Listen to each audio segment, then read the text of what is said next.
São Lourenço é um presente da Lagoa dos Patos. Sem a Lagoa dos Patos e o Rio São Lourenço, nós, com certeza absoluta, não estaríamos tendo a cidade de São Lourenço e nem teríamos também a colônia de São Lourenço. Por quê? Porque por Rio Grande chegaram os imigrantes alemães que vieram em 1858 desembarcar em São Lourenço do Sul, em escunas através do Rio São Lourenço, da Lagoa e chegaram no São Lourenço, e dali foram para suas terras na Serra do Estado, distante 20-25 quilômetros do Porto Natural do Rio São Lourenço.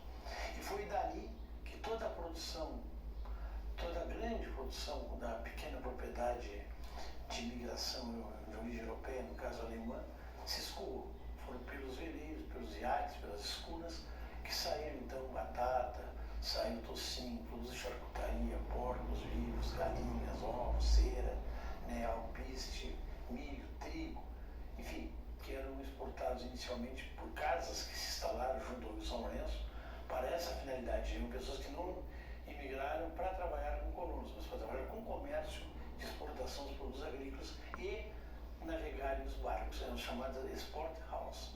E daqui levavam então para Rio Grande, onde embarcavam em navios de linha, que iam para Montevidéu, Rio de Janeiro, Buenos Aires e assim por diante. Essa exportação faz com que São Lourenço, que antes era esparsamente povoado, com apenas alguns proprietários de fazendas que criavam gado com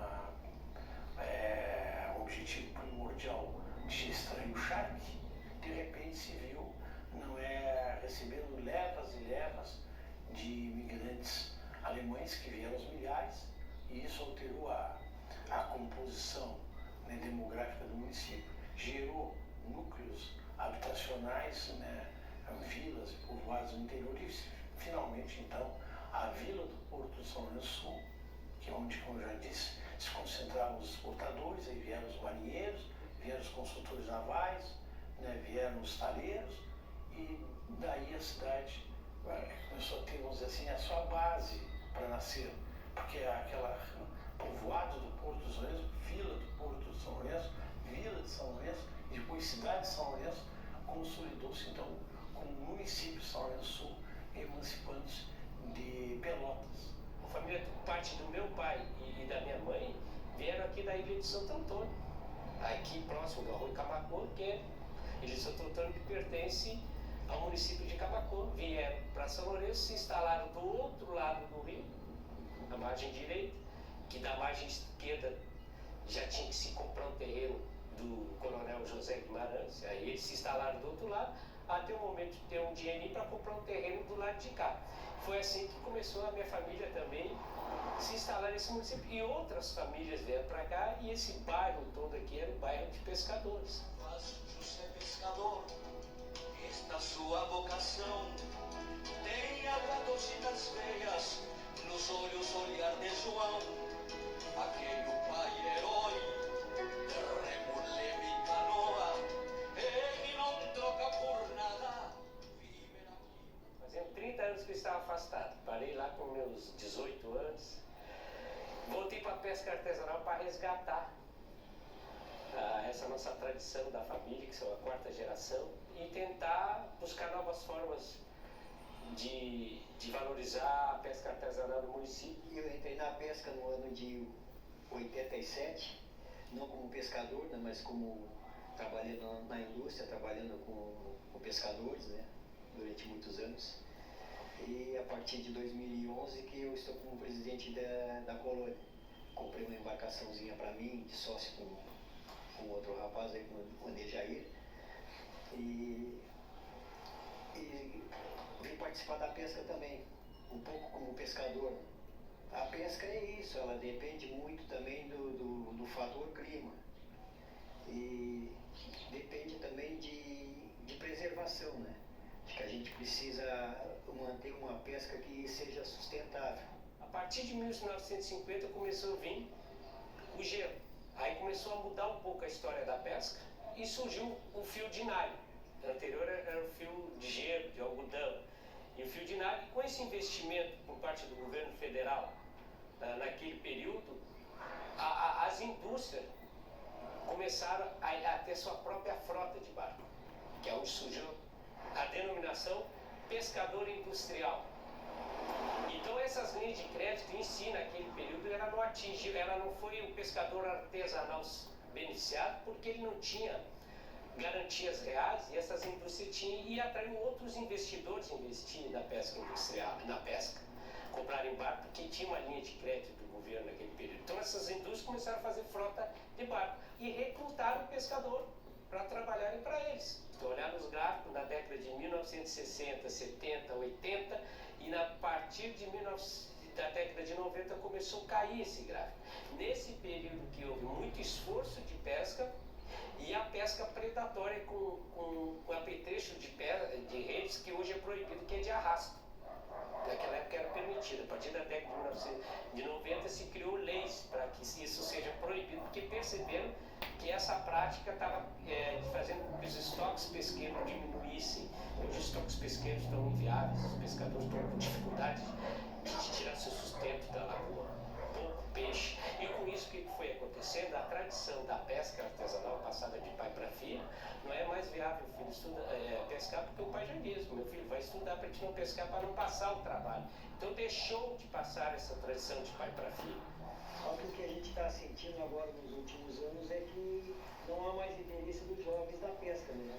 Muito pouco tem se renovado. Nós temos poucos pescadores jovens, a maioria tem muito pescador aposentado que ainda continua na ativa, né? Continua pescando, e muitos que estão próximos a se aposentar, mas a gente não vê assim um futuro mais na pesca, que o pescador, por exemplo, ele já não quer o filho dele pescando, porque a dificuldade é grande, né?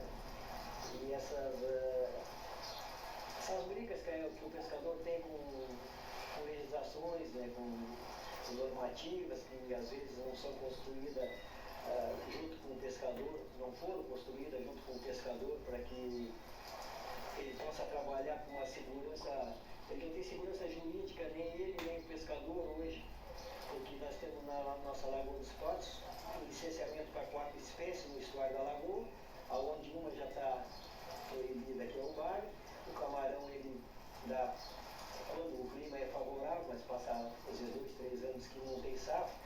Nós ficamos ali na base da tainha, então você tem que ir para uma sobrepesca dessa espécie para se sustentar, né?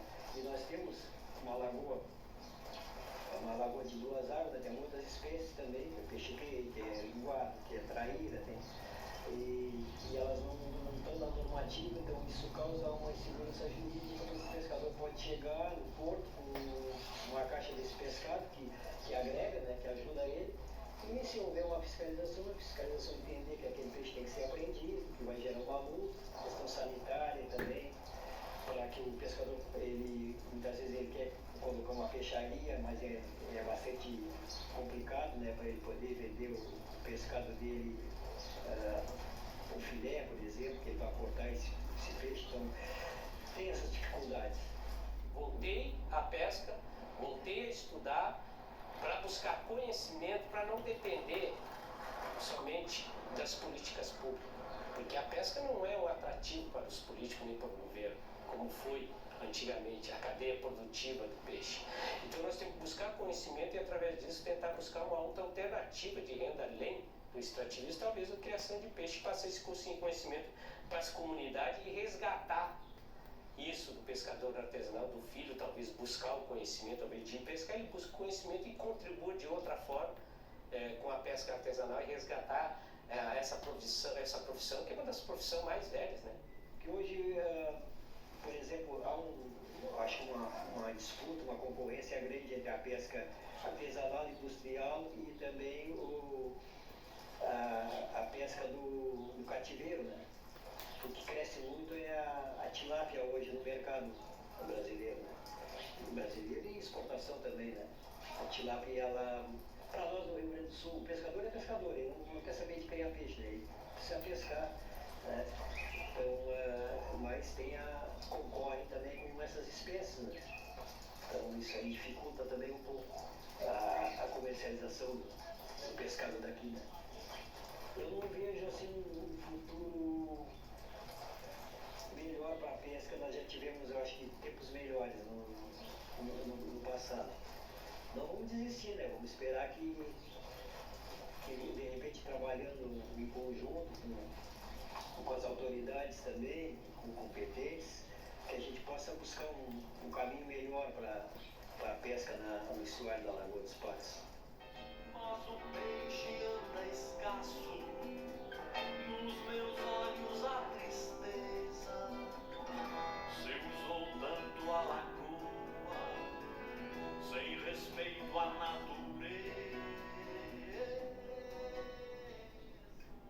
Nós iniciamos essa ação, uma ação que dialogava com uma disciplina que tratava da diversidade da fauna aquática na Lagoa dos Patos, e a partir dessa disciplina nós identificamos a necessidade de um trabalho mais atento relacionado aos resíduos, e sobretudo aos resíduos sólidos que são lançados inadequadamente na nossa Lagoa dos Patos e também nos arroios São Lourenço e Carará.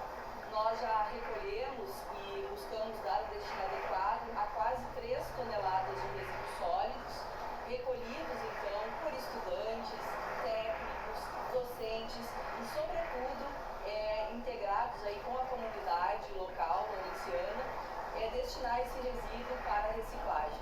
Através do projeto, a gente tem buscado ali nos 7 mutirões que já ocorreram, tipificar e sistematizar os resíduos que têm sido recolhidos. Então, tanto nos arroios São Lourenço e Carará, como na orla da laguna, nós identificamos nesses pontos a possível origem desses resíduos, né? Então, a gente pode dizer assim, que inicialmente o trabalho iniciou no arroio São Lourenço e nós retiramos muito material de grande porte, né? Por isso, o primeiro mutirão foram quase 1 tonelada de resíduos, e dentro desse material, eletrodomésticos, pedaços de móveis, desde televisores a geladeiras, estofados, né? Então, algo assim que a gente vê que vem muito também desse descarte inadequado da população. O resíduo, ele é um problema e faz parte do problema da própria inundação e derivação das águas, né? Então, essa necessidade também, o projeto tem visto de ampliar a percepção, a sensibilidade das pessoas sobre essa questão dos resíduos em São Lourenço do Sul, que é conhecido como a terra de todas as paisagens. Sou professora da FURG, Campo São Lourenço do Sul, e integro a proposta Monitoramento e Validação de Análises Ambientais no município de São Lourenço do Sul. Essa proposta visa estabelecer um sistema contínuo, validado e estratégico para avaliar a qualidade das águas em São Lourenço do Sul. Para isso, estamos estabelecendo, a partir de coletas semanais e mensais, uma rede amostral em diferentes pontos para que possa contribuir com as questões socioambientais e culturais do município. Também estamos selecionando parâmetros físico, químicos e biológicos relevantes à legislação ambiental, refinando a nossa infraestrutura e nos capacitando para que possamos fazer essas análises com periodicidade aqui no nosso laboratório na FURG. Essas ações visam obter os dados analíticos ambientais para compor um banco de dados e ainda fornece dados analíticos ambientais para a gestão pública ambiental do nosso município.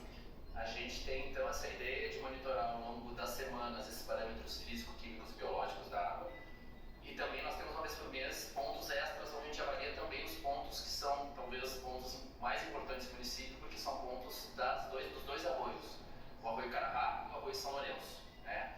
Esses 2 arroios, então, uma vez por mês a gente mede a quantidade, né, de Escherichia coli, de coliformes totais. A gente usa também, vai começar a trabalhar com as cianobactérias para entender esses parâmetros que avaliam a qualidade da água. Por que desses arroios, mensalmente a gente faz esses 3 pontos? Porque eles são arroios muito importantes para a gestão da água do município. Por quê? A Lagoa dos Patos, os pontos ao longo da Lagoa dos Patos, eles refletem toda a bacia que deságua aqui e passa por São Lourenço. Porém, esses 2 arroios, tanto o Carará como o São Lourenço, são arroios que o território deles, da bacia, é todo inserido dentro do município. Então, é papel e responsabilidade do município olhar para a qualidade dessas águas. E a gente, além disso, tem o São Lourenço, que tem um arroio onde a gente capta água para a cidade. Então, de extrema importância entender, né, o comportamento ao longo do ano, do turismo, das atividades, né, econômicas do município, como isso afeta o arroio. E por outro lado, o Carará, talvez o arroio que a gente chama o patinho feio do município, porque é pouco olhado, né, ele tem pouco, né, digamos assim, gestão sobre essas águas. Porque a gente já sabe plenamente que existe uma contaminação bastante intensa com Escherichia coli, que é uma bactéria patogênica que causa doença, né, na gente. E a gente tem também o problema das cianobactérias. A gente ainda não é capaz de avaliar com detalhe a quantidade, né, de contaminação, mas a gente já percebe ao longo do ano a presença desses patógenos. Eu vou sair para pescar um lambari, uma tainha, no Carará, lá na barrinha. Vou mergulhar neste lugar. Então era assim, era a lagoa, praias, dunas e atrás banhados. Essas dunas, com o tempo, elas foram desaparecendo, ficando essa praia plana, vamos dizer assim, com pouca ondulação de areia. Então a visão que os mais jovens têm é que esta praia que está assim plana, ela está naturalmente composta dessa forma. Não, ela está nesta parte de planície, ela é artificialmente construída. Aqui no município a gente não tem ainda tratamento de esgoto, né? Então a gente tem uma rede de esgoto pluvial que capta a água da chuva, porém a gente sabe que clandestinamente vários cidadãos e cidadãs ligam irregularmente suas redes de esgoto nessa saída de esgoto da chuva, né? Nesse escoamento da chuva, contaminando as águas. Então a gente tem um problema tanto para o arroio São Lourenço quanto para o arroio Carará. O Carará tem um problema maior, para quem conhece o município. Nós temos aquele dreno, que é um tipo de valão, mas é um dreno d'água, que leva esse esgoto não tratado direto também para o arroio Carará. Então a gente vê isso claramente quando a gente avalia a qualidade da água, tanto com Escherichia coli quanto com coliformes totais, que são esses patógenos, né, essas bactérias presentes aí na água do município. Os São Lourenço tinham ligações naturais. As águas, elas fazem seus caminhos. Por exemplo, na altura da rua Tamandaré, perto onde estava a cooperativa de arroz, tinha um canal natural. Ele, em épocas estivais ou em períodos que não houvesse muita chuva nos invernos, ele praticamente era desprezado, eram as águas rasas, enfim. Mas quando havia grandes volumes de água no Rio São Lourenço, no arroio São Lourenço, que na verdade é um rio, ele era um canal extravasador natural que levava água para a barrinha. A situação hoje é completamente diferente, evidente, porque nós temos hoje uma urbanização com pavimentação, o que vem tornando cada vez mais impermeável, não é o solo, uma vez que estão quase tudo que existe nessas regiões estão aterrados. Uma data pra peixe, campo, pescador. O homem é filho da terra, o peixe é filho do mar. O mar é de todos os peixes, a terra de quem foi de pai. Castelo de areia, castelo de areia. Inclusive, eu gravei 2 CDs tempo atrás. A maioria das músicas com essa temática, falando das belezas da lagoa, falando da vida do pescador, né, da vida do pescador que acompanha, e falando também sobre os problemas, também as questões, né, ambientais, e as composições que eu fiz, né, teve destaque a música Peão das Águas, com a qual eu conheci um festival aqui da cidade, e porque a temática da música, né, ressaltava justamente isso, essa mescla do homem do campo, né, e o homem da lagoa, do pescador. E isso é uma realidade presente aqui na nossa região. Então, lá em 2012, eu resolvi, pela primeira vez assim, compor algo para pôr uma música, e a gente teve também sucesso, eu me entender, né? Eu fiz a letra, ele me ajudou a fazer a música. E nós ficamos o Daniel Torres cantou e ficamos em segundo lugar do Reencontro, ganhamos o prêmio junto o menino João Pescador. Essa ideia, o pai falou, nosso canto nativo, o nosso lugar é a praia, é a Lagoa dos Patos. Então a gente queria, nesse universo, a gente fala das coisas que a gente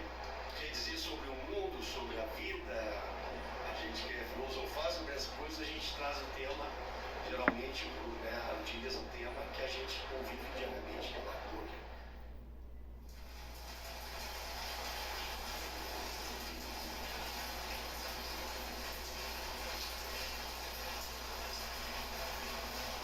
À noite ele fez um dia de muito calor e trovejaram muito aqui lá da colônia. E aí tá tudo tranquilo, mas parou depois de trovejar, né? Depois passou um carro de som na outra rua ali de cima, até foi uma vizinha, uma comadre minha que mora ali, que aí ligou pra cá que o carro de som passou falando que tava vindo uma enxurrada aí.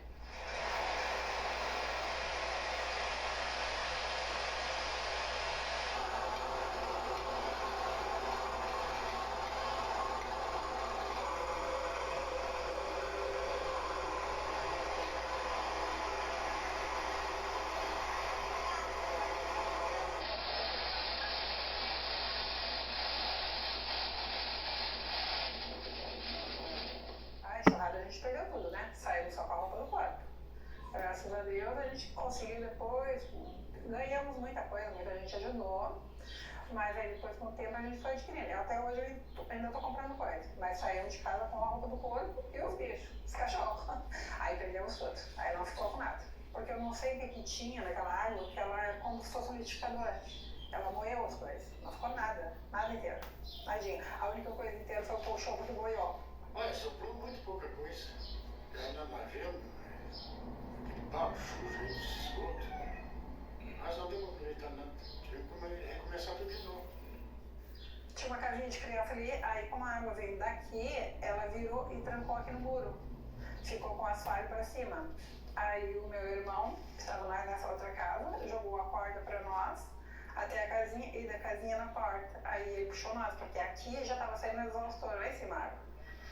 Ah, já sei lá quando eu saí, foi muito, muito horrível, foi muito pânico. A gente não morreu afogado porque a gente não saiu dentro de casa. Se nós tivéssemos saído, a quarentena tinha nos levado. Aí dali a gente ficou ali, aí eu liguei pra minha patroa, aí ela conseguiu um barco, aí o barco veio, saiu pela copa do Figueiro aqui, saiu em cima da copa. Aí a gente foi ali pra igreja medianeira, que eles já tinham arrumado ali o alojamento, e ali eu consegui roupa pra nós três mesmo, nós estávamos de camisola. Porque foi muito, muito, muito rápido. O carro passou avisando e 15 minutos a água estava dentro de casa, era mais de metro. Aí eu me levantei e aí já comecei a pegar as coisas, né? Pra sair, e dentro de 10, 15 minutos a água já estava aqui no pescoço. Assim. Aí eu saí pelo pátio do vizinho por ali, fui aqui pela frente da rua, que não dava mais pra sair, não tinha condições.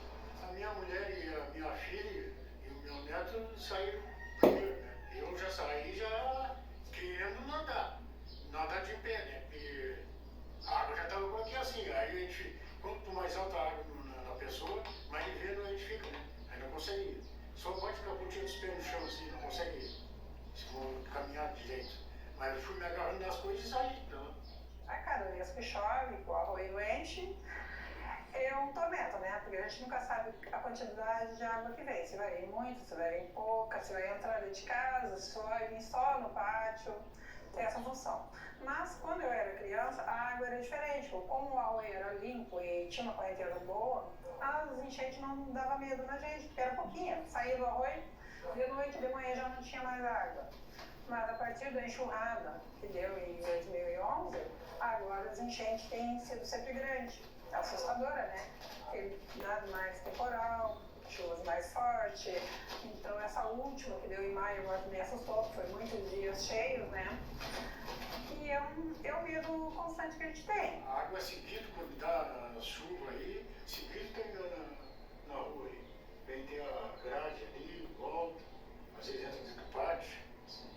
Ultimamente agora tem sido mais frequente, porque chove mais, né? Esses calorão, aí vem essa chuvarada, aí vem essas águas desce de vez, né? Aí tá rolando pra cá.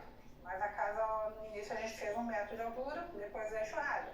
Porque eu morava no fundo, e no fundo todas as aguinhas que vinha, entrava. Baixinha, tipo 20 centímetros, 30 centímetros, mas entrava. Aí o que a gente fazia? Botava tudo pra cima do forro, levantava o que dava, e ficava, né? Noite inteira já dava em cima da mesa, sei lá, às vezes em cima do forro, porque aí enfim, a gente já botava um colchão em cima do forro que estava ali. Depois da enxurrada de 2011, construímos essa aqui, um pouco mais alta, mais protegida, Então, cada vez que chove, que o arroz sai, que a água vem vindo, que a gente vai cuidando, a gente carrega tudo lá pra cima. Às vezes saímos de casa, às vezes ficamos. Nessa de maio a gente saiu, tivemos uma semana fora de casa, mas graças a Deus não entrou nem no pátio, só ficou lá na frente. Mas essa última agora que ficou 30 dias a água no pátio aí, quase entrando dentro de casa. Eu tô uns 5 centímetros pra entrar aí na porta aí. Tupi um pouquinho, desci. Atrapalhou bastante o comércio. Medo certo, choveu 2-3 dias, a rua encheu, vamos nós primeiro. Vem gente, não vem gente. E fizemos, passei uma noite cuidando. Estamos num processo de aquecimento global, a água do mar está subindo, e está subindo em Rio Grande, a Lagoa dos Patos vai subir, e teremos episódios cada vez mais de chuvas intensas, chuvas copiosas nas bacias hidrográficas do estado do Rio Grande do Sul, há uma completa destruição das matas nativas, da Mata Atlântica, existe um grande assoreamento dos rios, existe uma grande área que era de mata se transformou em zonas de plantação, muitas zonas pavimentadas, enfim, a água que cai muito mais e desce muito mais rápido. E aí, gente, nós vamos talvez ter episódios mais recorrentes. Esse levou 83 anos para repetir de 1941, mas tem um detalhe muito importante, choveu muito menos em 1941. E isso dá o que pensar. Toda a família morou aqui. O pai e a mãe, quando casaram, compraram isso aqui. Aí foi nascendo os filhos, todos aqui. A vida toda foi construída aqui de todos nós. Aí, conforme a gente foi casando, foi construindo no pátio, cada um construindo a sua casinha, e todos foram ficando aqui. Hoje tem 4 que não moram aqui. E essa parte boa, né? A gente ficou todo mundo junto. Mas hoje eu gostaria de sair daqui. Hoje eu não tenho mais estrutura pra isso, sabe? Pra ficar nessa, vem água, tira coisa, vai água embora, limpa, tira barro. A dor, porque aí vem tudo na cabeça. Que nem agora a gente viu essa desgraça lá pra cima, que foi muito triste. Vem tudo na cabeça da gente, tu revive tudo de novo. E é muito judiado, é muito sofrido. Graças a Deus não tem entradas. As últimas realmente aqui em casa não entrou. Mas só naquela apreensão, né? Vai vir, não vai vir. Tira as coisas, bota coisa. Sai de casa, volta pra casa. Ah, não, é uma aflição muito grande. Muito grande. É muito judiado. Não desejo para ninguém passar por isso. Não é fácil. Mas a gente baixa. E graças a Deus, com fé, a gente levanta mais forte e tocamos o barco. Pra seguir a vida.